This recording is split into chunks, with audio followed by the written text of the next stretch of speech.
estudio, quisiera que ustedes y yo habláramos un momento, discutiéramos sobre este tema, y a lo mejor hay alguien acá que viene por primera vez, no sé, y le va a ayudar a escuchar que alguien más además de mí está hablando sobre esto. Entonces, nosotros, pregunto, ¿podemos confiar en las promesas de Dios? ¿Sí? ¿Por qué? Aquí es donde ustedes y yo discutimos. O sea, donde me responden. ¿Por qué? Porque nunca ha fallado. ¿El qué nunca ha fallado? Sus promesas nunca fallan. Su palabra nunca falla. Entonces tenemos el primer argumento. Una vez Él habla algo, no falla. Perfecto. Allá. Que Él nos va a transformar. Entonces, pero ahora usted está hablando de una promesa. ¿Cómo usted confía en esa promesa? ¿O por qué usted cree que es verdad esa promesa? Entonces, usted cree en Él, pero ¿por qué? ¿Por qué cree que realmente eso va a suceder? ¿Cómo? ¿Por lo que ya hizo en su vida? Entonces usted cree en lo que Él va a hacer por lo que ya hizo. Perfecto, ¿qué más? Dios es verdad. Es otro argumento. Dios es verdad. Lo que Él dice se cumple. ¿Qué más? Acá. Porque su palabra lo dice, y como dijo el hermano acá, su palabra nunca falla. Voy a añadir otra muy personal. Les pregunto, ¿Dios miente? Dios no miente. Por lo tanto, cuando Él habla una promesa, sabemos que no va a fallar y que no está mintiendo y que es verdad. Eso es en cuanto a sus promesas. Nosotros podemos vivir confiados y nosotros sabemos, yo soy el destinatario de las promesas de Dios. Y los que estamos acá sentados creemos firmemente en eso, que cuando leemos en la Biblia una promesa como que vamos a ser transformados, como dijo el hermano allá, creemos firmemente que eso se va a cumplir en nuestra vida, porque somos los destinatarios de sus promesas. Sus promesas están escritas para nosotros. Entonces, vean esta lógica. En la Biblia se habla sobre promesas, pero también se habla sobre castigos. Entonces ahora pregunto, los que estamos acá sentados que dijimos que creemos en sus promesas, ¿también creemos en su castigo? También sabemos de que así como sus promesas no fallan cuando Él advierte un castigo sobre nuestra vida, también hay un peligro de que se cumpla. Entonces ahora yo me pregunto, ¿cómo es que las personas, o cómo es que yo, cuando yo ignoro la palabra de Dios, cuando yo estoy ignorando a Dios, cómo es que logramos vivir ignorando a Dios sabiendo que su castigo viene? Porque así como creemos en sus promesas, también cuando le ignoramos debemos de esperar que el castigo venga, que lo malo venga. ¿Cómo podemos hacer eso? Yo pienso que es bastante parecido a lo que el pueblo de Israel estaba haciendo en ese entonces. ¿Qué estaban haciendo? Ellos seguían pecando, lo hacían deliberadamente, y en el primer culto hablamos sobre una rebelión abierta. Porque hay algunos de nosotros que nos equivocamos porque simple y sencillamente somos humanos, somos hombres, y a veces no queremos mentir, pero ni modo, mentimos, nos equivocamos. Pero hay otros que abiertamente sabemos que es mentira y aún así escogemos mentir. Entonces el pueblo de Israel estaba haciendo esto bajo este pensamiento: Dios es grande en misericordia, Él tiene misericordia infinita para su pueblo. Ellos confundieron a Dios el misericordioso con Dios el alcahueto. Ellos pensaron que así como Dios era de misericordioso, en el momento que ellos necesitaran podían regresar a Dios y Dios iba a decir: ah, qué bien, Están regresando porque me necesitan, porque quieren un favor de mí. Eso era lo que ellos pensaban de Dios, pero estaban muy equivocados y estaban muy lejos de la verdad. Por eso y más hemos titulado nuestro estudio de hoy Vasijas vacías. Vayan conmigo hasta el capítulo de Jeremías, capítulo 14, para ver nuestra historia de hoy, lo que está sucediendo con Jeremías y el pueblo de Israel.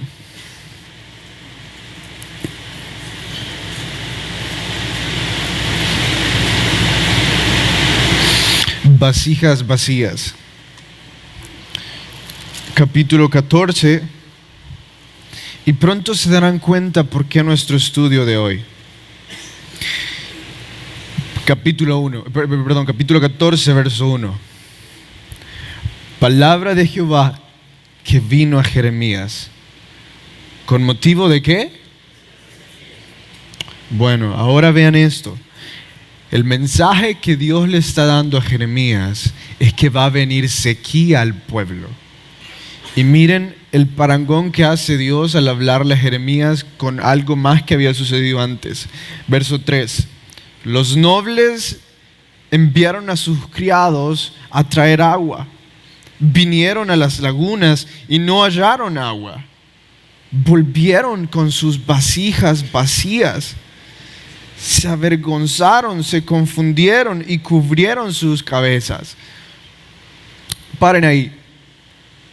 ¿Cómo regresaron las vasijas de los nobles, de las personas con dinero? Vacías. Momento.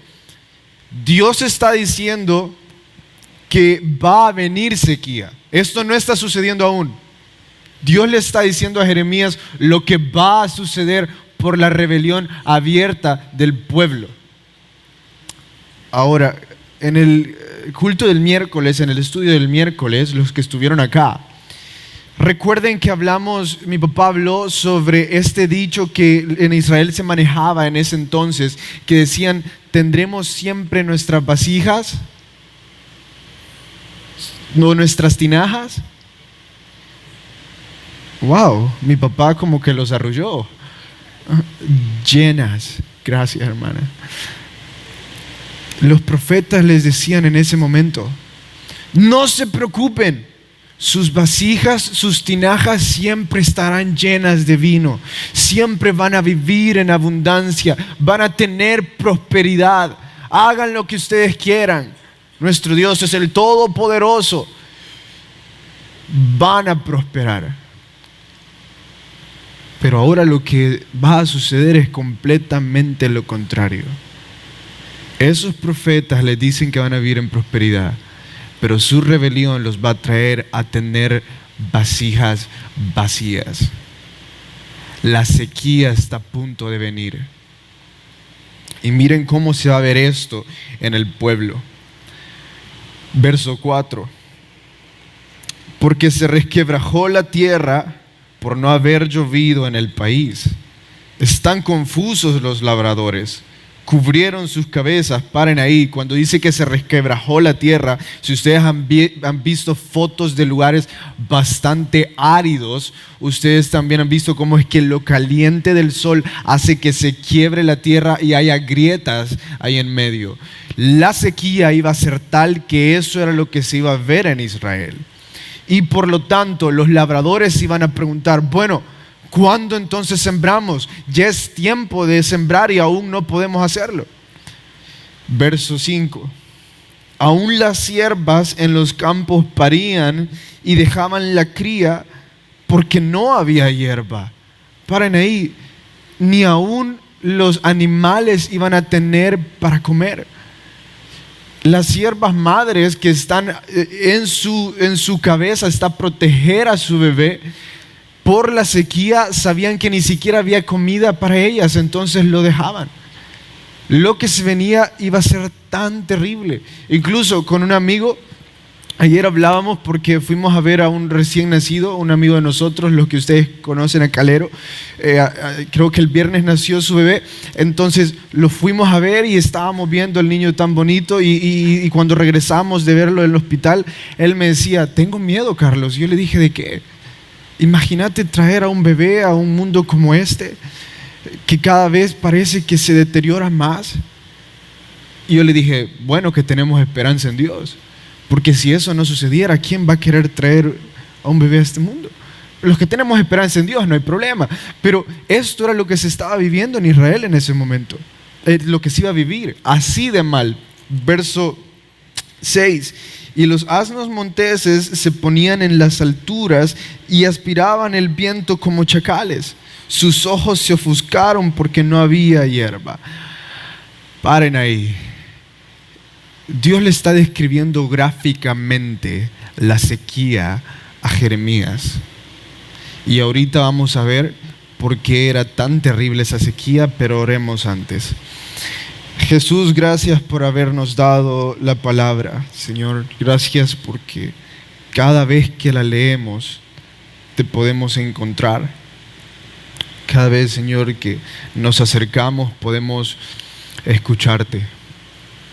Y te pedimos, Señor, de que podamos tener oídos para, Señor, oír, pero no solo, Señor, creer de que estamos oyendo, sino que lo guardemos en nuestro corazón.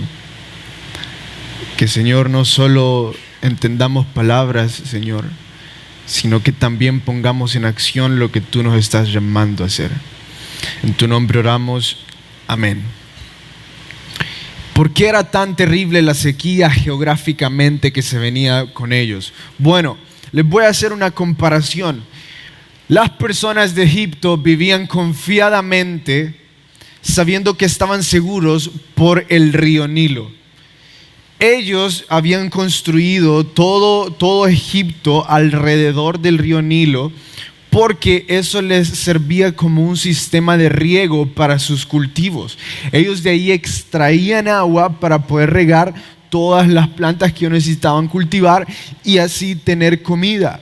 Incluso hay muchos edificios que aún se han encontrado que estaban construidos a la par del Nilo. Eso era para Egipto.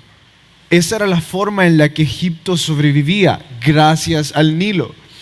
Pero no Israel. Israel era un lugar árido. La única forma en la que esa tierra que Dios había prometido, leche y miel, podía prosperar, no era por un río. ¿Por qué creen que era? ¿Cómo iba a prosperar una tierra árida, pero que Dios había prometido leche y miel?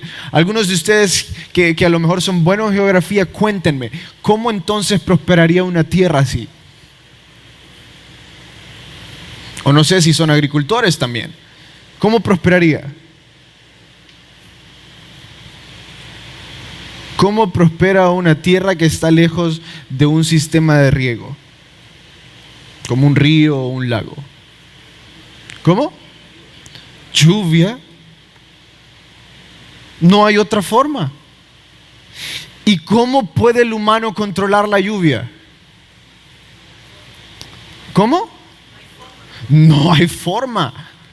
La tecnología ha avanzado tanto en estos años y aún no logran controlar la lluvia. Lo único que logran es medio saber cuándo viene. Y algunas veces nunca le atinan, pero medio saber cuándo viene.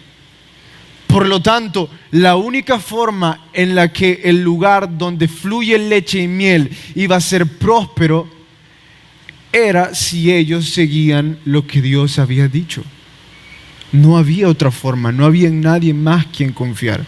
Dios tiempo atrás les dio una promesa a ellos y les dijo: si ustedes guardan mi palabra, si ustedes me buscan a mí, entonces lluvia va a caer sobre la tierra y van a ser esa ciudad o ese lugar donde fluye leche y miel. Pero también les dijo: el día que se rebelen contra mí, el día que se alejen, el día que ignoren mi palabra, ese día, como dice acá, va a dejar de llover. y no va a haber quien les pueda ayudar. No va a haber ídolo, no va a haber ciudad que los pueda sacar de esa sequía. Lo que se venía para Israel era hambruna, era pestilencia. Sin agua las personas no iban a poder bañarse. Algo tan simple como eso. No iban a poder hidratarse, no iban a poder tener cultivos. ¿Cómo iban a comer? Si ustedes y yo, cuando se nos olvida o no podemos comer en el almuerzo, ya andamos bien enojados como a las 4 de la tarde. Ahora imagínense que no hubiera nada de comer durante mucho tiempo. Todo lo que esas personas iban a sufrir. Me parece curioso ver cómo los israelitas creían que Dios iba a mandar lluvia. Ellos ponían su fe en eso, pero no creían que si ignoraban a Dios, la lluvia iba a dejar de venir. Ellos ignoraban esa parte. Ellos simplemente querían seguir pecando como ellos quisieran, sin darse cuenta que ni el Nilo ni nadie iba a poder ayudarlos a evitar el castigo que se venía. Como Jeremías está hablando cosas duras, entonces Dios también le da como una pequeña reseña de lo que el pueblo va a empezar a hablar, el pueblo va a empezar a decir. Entonces vean lo que el pueblo va a empezar a expresar. Verso 7.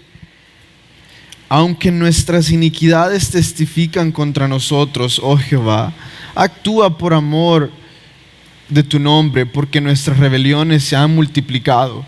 Contra ti hemos pecado. Oh esperanza de Israel, guardador suyo en el tiempo de aflicción, ¿por qué te has hecho como forastero en la tierra y como caminante que se retira para pasar de la noche? Porque eres como hombre atónito y como valiente que no puede librar. Sin embargo, tú estás entre nosotros, oh Jehová, sobre nosotros es invocado tu nombre, no nos desampararás. ¿Qué es lo que va a pasar? Bueno, lo que va a pasar es que ellos van a empezar a tener remordimiento y ellos van a empezar a sufrir y van a empezar a decir: Dios, sálvanos, Dios, haz algo. Exactamente como sucede en la historia de la sociedad del humano durante todos los tiempos. Porque piensen en esto: ¿cuándo fue el apogeo de la iglesia cristiana evangélica en El Salvador? ¿Cuándo fue que todas las iglesias que hoy existen empezaron a crecer de forma descomunal?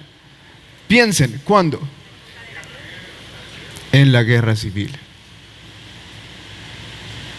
Y en el nuevo milenio, ¿cuándo fue que las iglesias vivieron un nuevo avivamiento? En el terremoto. Tal parece que las iglesias crecen cuando hay calamidades sucediendo alrededor. Es más, ¿cómo hacemos? Piensen en esto. Si nosotros algún día queremos que todos seamos una iglesia que ora, una iglesia que busca al Señor, o sea, que los cultos de oración estén llenos, así como este está ahorita. Imagínense un día el culto de oración está así de lleno, sea el de los domingos ahí abajo o sea el de media semana aquí dentro antes del culto general. ¿Cómo podríamos hacer de que los cultos estén así llenos? Una gran calamidad también. Quizás una epidemia, quizás otro terremoto, donde todos empezáramos a decir: necesito de Dios, necesito buscar a Dios. Incluso en el primer culto mi papá estaba hablando algo que tiene que ponernos a pensar. Él dijo algo que podría suceder o que podría empezar a suceder en la iglesia evangélica de El Salvador. El país parece que va a prosperar un poco, por lo que las redes sociales hablan de los cambios que el presidente está haciendo.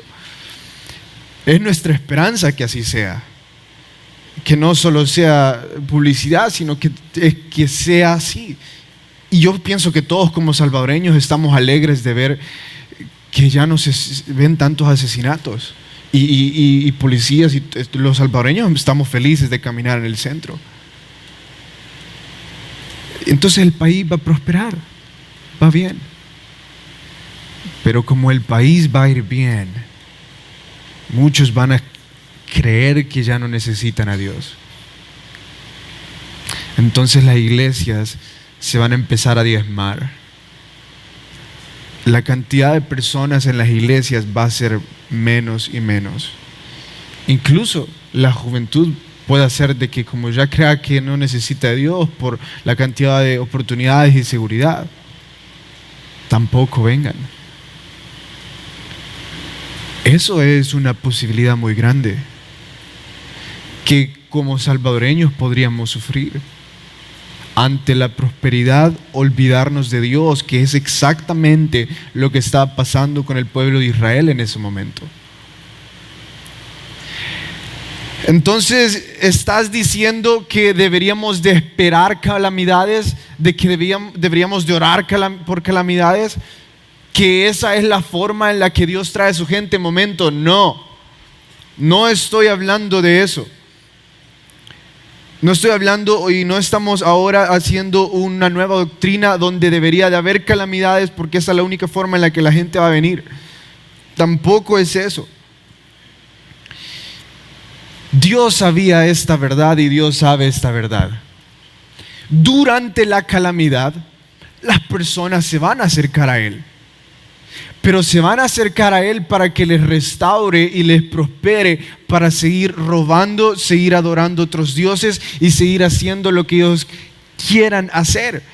Dios sabía que eso era lo que el pueblo iba a hacer, porque es lo que el pueblo había hecho con Josías.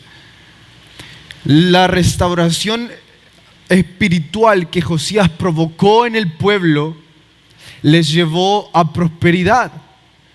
Esa prosperidad que ellos tenían, lo único para lo que fue bueno fue para que ellos, cuando murió Josías, regresaran a hacer todo lo que ellos querían hacer de forma abierta o con una rebelión abierta. Entonces, Dios no espera que haya arrepentimiento por medio de calamidades. Las calamidades no es arrepentimiento. Muchas veces lo que traen esas cosas solo es sentimientos. No es arrepentimiento. Déjenme mostrarle algunos versos donde explica eso de forma un poco más gráfica. Vean el primer verso, que es Joel 2:13. Rasgad vuestro corazón, no vuestros vestidos, y convertíos a Jehová vuestro Dios, porque misericordioso y clemente es, tardo para la ira y grande en misericordia, y que se duele del castigo. Paren ahí. ¿Qué está diciendo ese verso? En el momento de la calamidad, las personas emocionalmente rasgan sus vestidos, se sienten mal por lo que está sufriendo. ¿Pero en realidad están arrepentidos? No. Solo están esperando salir de ahí para regresar a su vida pasada. Entonces, ¿qué es lo que Dios está buscando? Vean Salmos. Vean Salmos 51:17. Los sacrificios de Dios son el espíritu quebrantado, el corazón contrito y humillado no despreciarás tú, oh Dios. Paren ahí. Eso era lo que estaba buscando Dios. Él no estaba buscando que las personas sufrieran y que por ese sufrimiento ellos iban a cambiar. Él solo deseaba ver un corazón contrito y humillado. Y saben que también he descubierto de que esos momentos emocionales tampoco representan mucho. Es que por la labor en la iglesia he orado con algunos amigos, con algunas personas de acá de la iglesia, porque sus familiares están en el hospital, están en la cama de un hospital por algún vicio. Todos sabemos las enfermedades que los vicios traen. Entonces oramos por ese familiar, estamos pidiendo a Dios por él. Cuando está en el hospital, se siente mal, ora y pide por Dios y todo eso. Pero 4 o 5 meses después regresa al hospital. Llega un punto en que ya no le importa sufrir con tal de hacer lo que él quiera, con tal de pecar. Llega un punto en que sabe que va a sufrir, que va a volver a estar en cama, pero él ya no le importa el daño. He visto también personas que han sufrido estando adentro de una relación con alguien. Les duele estar ahí, pero siguen regresando una y otra vez. Por eso Dios no espera el remordimiento. Porque el remordimiento es momentáneo, pero el arrepentimiento es eterno. Los momentos emocionales duran un poquito, pero cuando nos arrepentimos de verdad, hay un cambio en nuestra vida eterno, en donde no queremos volver ahí más. Por eso es de que no es la forma, o no es lo que Dios está buscando. Lo que sucede es que el castigo iba a venir si ellos se rebelaban, y eso es lo lógico que iba a suceder. Pero no es una nueva teología. Claro, eso significa que hay algunas personas que han buscado de Dios y de que se han arrepentido mientras se acercan a Dios por la calamidad. Eso sin duda. Pero no debería de ser la forma. Jeremías sufría al ver al pueblo así. Entonces él trataba de entender y trataba de pensar, algo tiene que suceder con este pueblo, algo más tiene que haber. Entonces él empieza y se atreve a preguntarle a Dios, y se atreve a decirle a Dios en el verso 9 esto. Perdón, 13. Verso 13 dice: y yo dije, Señor Jehová, he aquí que los profetas les dicen: no veréis espada, ni hambre entre vosotros, sino que en este lugar os daré paz verdadera. Paren ahí. Interpreten. ¿Qué está queriendo decir Jeremías en este verso? ¿Qué está queriendo decir? Volvámoslo a leer entonces. Regresen a leerlo, verso 13. ¿Qué está queriendo decir? Ante los problemas siempre todos buscamos culpables. ¿Quién es el culpable de la rebelión del pueblo? Según Jeremías. ¿Cómo? Los falsos profetas. Jeremías está tratando de buscar un culpable y decir: no, Dios, el problema no es el pueblo, el problema es de que hay falsos profetas que están prometiendo prosperidad, están prometiendo paz. Ellos son los que han llevado al pueblo a estar en el lugar que hoy están. Dicen que llegará el día que ellos no van a ver espada, no va a haber hambruna.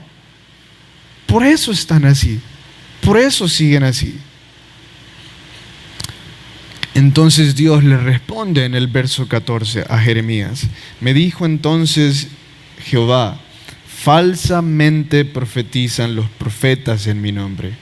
No los envié, ni les mandé, ni les hablé. Visión engañosa, adivinación, vanidad y engaño de su corazón os profetizan.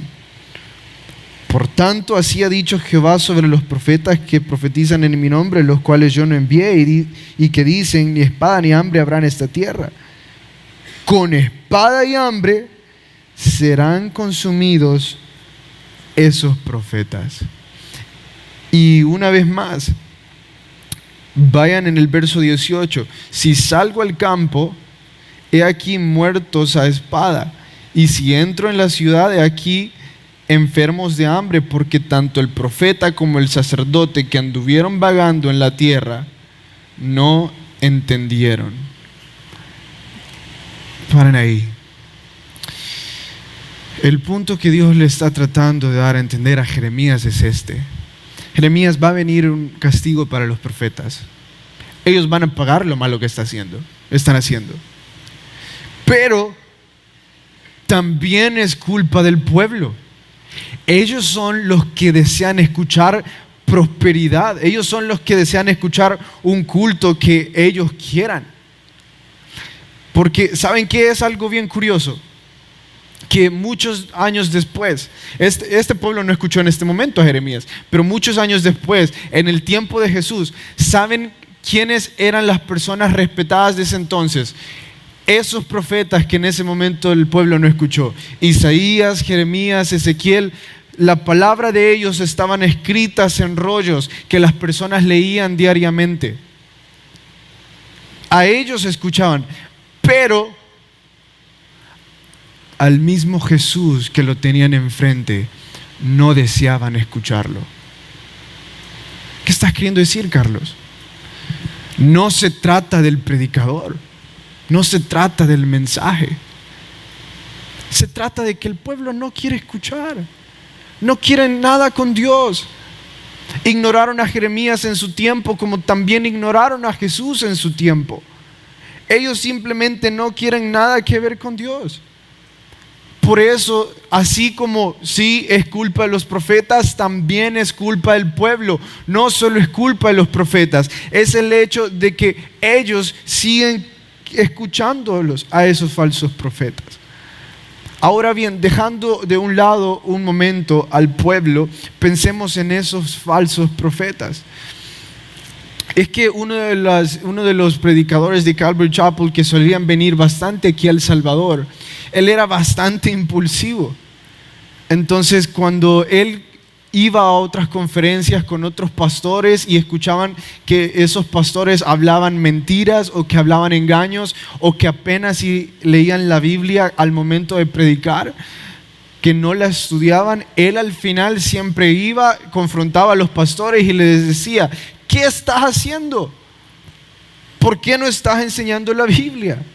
Él era un anciano y todos sabían que él amaba a Dios y confrontaba a esas personas directamente. Y yo pienso que ese es el sentimiento que tiene Jeremías en este momento.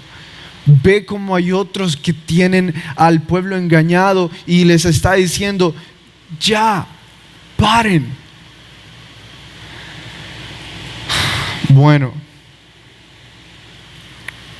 los pastores que hacen eso, ustedes deben de saber de que no importa cuánto prosperen en la tierra, no importa cuántas personas haya en sus templos aquí en este mundo, su fin es el fin que acabamos de leer en la Biblia. Es muerte por la eternidad, porque enseñan mentira. Entonces, ¿yo cómo hago para saber si la persona a la que escucho ha sido enviada por Dios o no? En Deuteronomios hay algunos versos que nos van a ayudar con eso. Vayan a no saben qué, lo leemos acá. Deuteronomios 18:20 dice: el profeta que tuviere la presunción de hablar la palabra en mi nombre, a quien yo no le haya mandado hablar, o que hablar en nombre de dioses ajenos, el tal profeta morirá. Y si dijere en tu corazón: ¿cómo conoceremos la palabra que Jehová ha hablado? Si el profeta hablare en el nombre de Jehová y no se cumpliere lo que dijo, ni aconteciere, es palabra que Jehová no ha hablado. Con presunción la palabra del profeta, de tal profeta, no tengas temor de él. Entonces, en ese momento, por medio de Moisés, está diciendo: va a haber muchos profetas que se van a levantar y van a decir cosas en nombre de Dios y van a decir, Dios me dijo, y va a decir, esto va a suceder. Pero saben que ese no es el profeta que yo envié si no se cumple absolutamente nada de lo que él dice. Ahora escuchen esto. El pueblo de Israel sabía este verso, lo leían, era la Torá. Se la sabían de memoria, incluso algunos. Veían cómo es que los falsos profetas, todo lo que hablaban, nada se cumplía. Y aún así, seguían escuchándolos. Entonces, ¿cómo yo ahora sé en el siglo XXI que la persona a la que estoy escuchando es falso profeta o no? Ahí dice, ¿cómo? Si hablare mi palabra. Cuando alguien no abre este bendito libro, no lo enseña, esa persona no está hablando en el nombre de Dios. Esa persona está hablando en el nombre de sí mismo. O si busca una excusa y luego encuentra un verso que apoye su excusa, de la misma forma, lo que él está hablando es su palabra, no la palabra de Dios. Entonces, en este mismo momento, ustedes deberían de estar pensando en mí o de mi papá, porque él es el que escribió este bosquejo, no yo, así que el problema es con él. Deberían de estar pensando en nosotros. ¿Acaso ellos están enseñando la Biblia?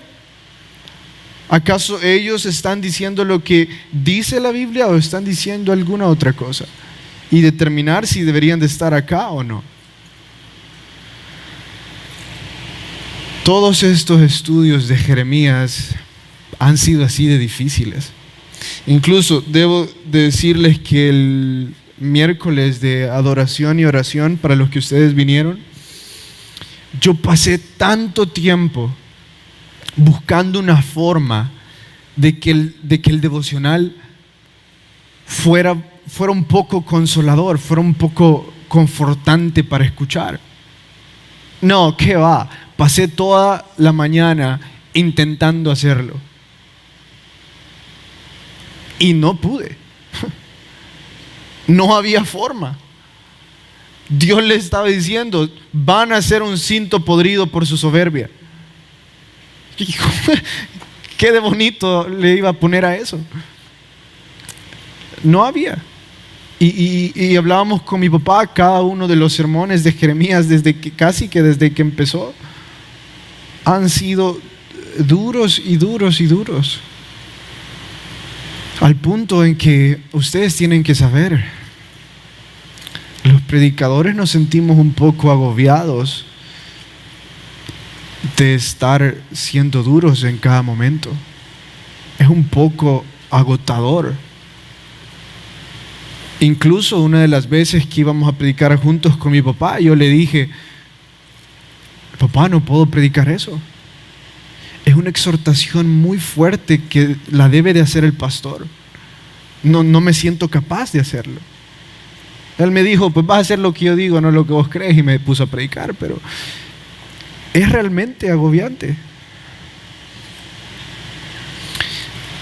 Pero nos consoló una frase de un predicador que dice, si la predicación no cuesta nada, tampoco va a lograr nada. Si lo que estás predicando no cuesta escucharlo, no cuesta nada, entonces tampoco va a provocar nada. No vas a hacer nada.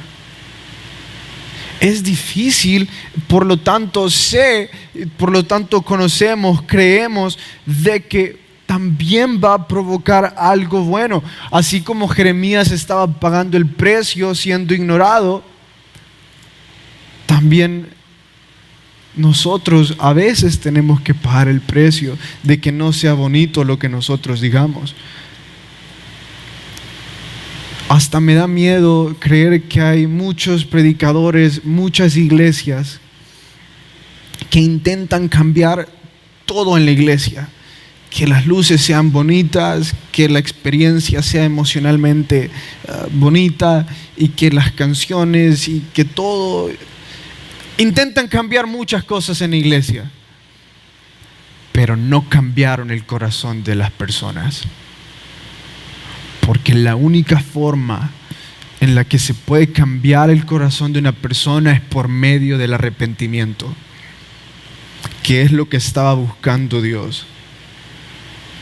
Ahora todo empieza a tomar sentido. Porque también debo de confesarles que uno de los mayores deseos que yo tengo cuando predico es ver a Jesús en lo que estoy predicando. Entonces, en Jeremías he estado buscando a Jesús como loco cada vez que lo leo.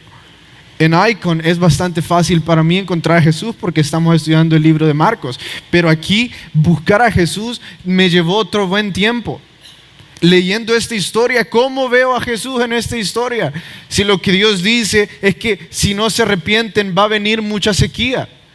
Si Dios les está diciendo que lo que van a tener es remordimiento, no arrepentimiento, y por lo tanto Él sabe que va a venir sequía. ¿Cómo veo a Jesús ahí? Entonces me fui a los evangelios y pasé leyendo un buen rato los evangelios. ¿Y saben de qué me di cuenta? Jesús hizo muchos milagros, claro que sí, pero siempre la base de su predicación fue arrepiéntanse. Sí, Él sanó a muchas personas, pero ¿saben qué decía al final después de haberlo sanado? Vete y no peques más. La base de todas las cosas que habló Jesús estando aquí en la tierra no fueron milagros o prosperidad, ni siquiera para sus discípulos. Fue arrepiéntanse. Entonces, ¿cómo puedo ver a Jesús en esta historia? Fue lo más importante para Jesús predicar un sermón como este, donde estaba más preocupado por las almas que por hacer un sermón bonito para que las personas disfrutaran. Entonces, si hoy yo he de seguir un bosquejo que es difícil de seguir, porque habla sobre cosas difíciles de entender, para que algunos de ustedes no vayan al infierno, pues he de hacerlo. Porque de nada sirve que pasaron un momento emocionalmente bonito acá si al regresar a sus casas no se arrepintieron. Y eso no lo puede hacer un predicador con palabras. Ningún predicador puede lograr la convicción del corazón con sus propias palabras. La única forma en la que eso va a suceder es estudiando la Biblia. Y hoy lo hemos leído en todo el capítulo de Jeremías 14. Debemos de arrepentirnos. Oremos. Dios, apenas hice